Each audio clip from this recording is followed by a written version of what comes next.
Welcome to my city. From the outside looking in, it would seem Dan Conn is the Aussie bloke who has it all. Good looks, professional sporting career and successful business ventures. But for years, away from the public eye, Dan's been battling inner demons that have threatened to unravel his whole life on more than one occasion.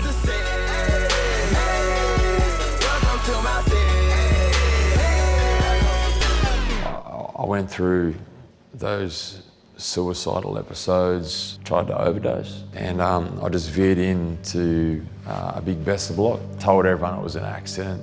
You know, I didn't mean to do it. I saw something and I swerved, and so it took me a while to come out and actually say, you know, it was actually me trying to finish it off.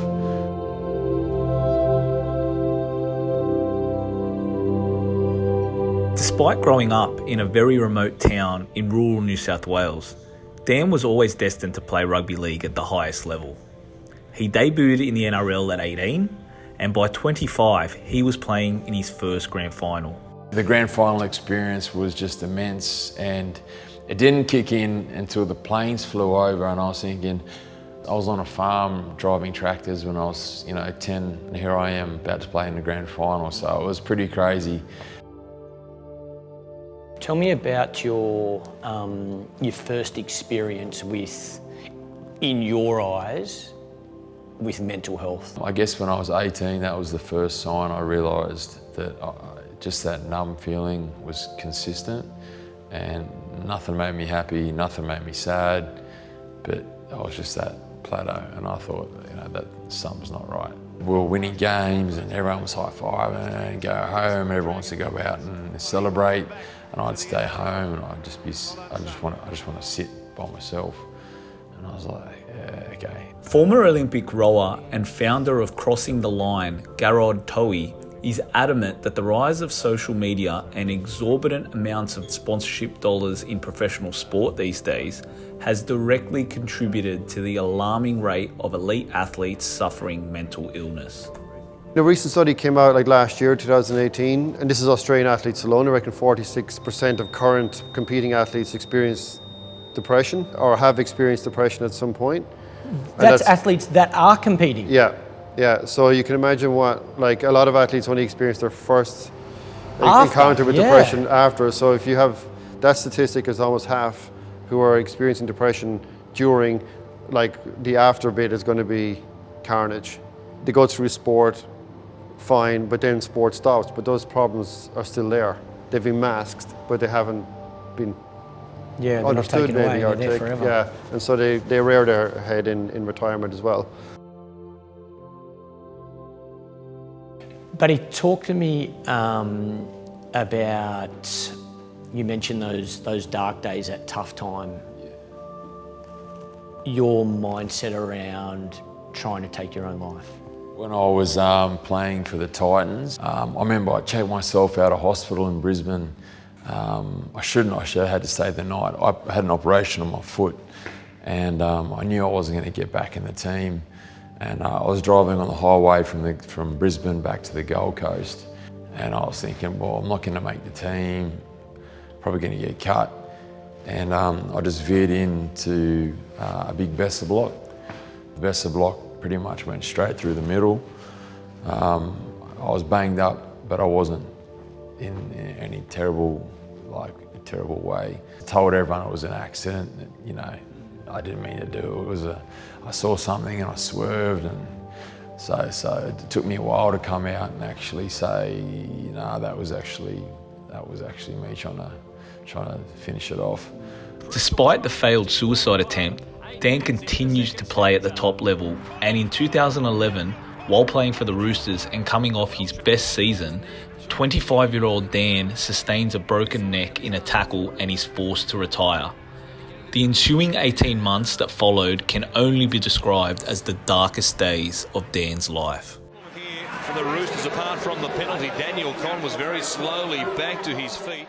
When I got told that's footy, I thought, well, that's all I knew. That's the only thing I knew.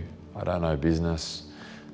At school, I was sent to school to play footy, not to, learn anything else. After I'd finished footy, and the neck was just getting to me to a point where I had access to medication for my neck. Yeah, so I had a pretty fair crack at overdosing. I had to get my stomach pumped and revived, which was pretty scary. That was the second time. And the third time was probably the scariest one. That was in Maroubra on the edge of a cliff late one night. Had a few too many drinks, and it was probably about a year after my neck. The boys are doing really well. You're sort of coming out of that, oh, you were a footy player, now what do you do type thing. I think is that loss of identity was just starting to really get to me. That one was probably the closest. I guess the feeling was like that everyone needs something to attach themselves to in terms of their purpose in life. And so, you know, when you say, I'm a cricketer, I'm a rower, whether you're working in construction or whatever it is, you're that person. And when that's gone, then it's very, very difficult, because then you're kind of going, well, I don't know what I am. I don't know where I'm going.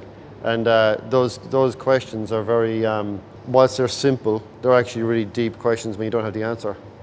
You mentioned that lack of, or that loss of identity from finishing footy before starting business, that little period there. Yeah. What did that feel like? I tried to forget about footy and the neck and all this sort of stuff, and I got to see a bit of the world.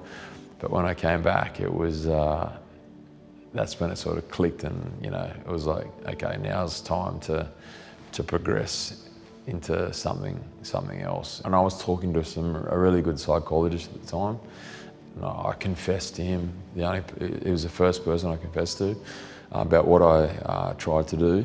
And he said, mate, you're still here because you've got a reason to still be here. You've got a purpose.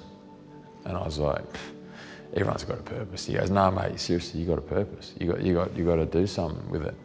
And I was like, what do you mean? He goes, well, you've been through all this stuff with footy.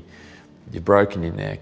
You've nearly died in hospital. You've tried to commit suicide. You've come out the other end, and you're starting to learn now that you know what depression is and mental health.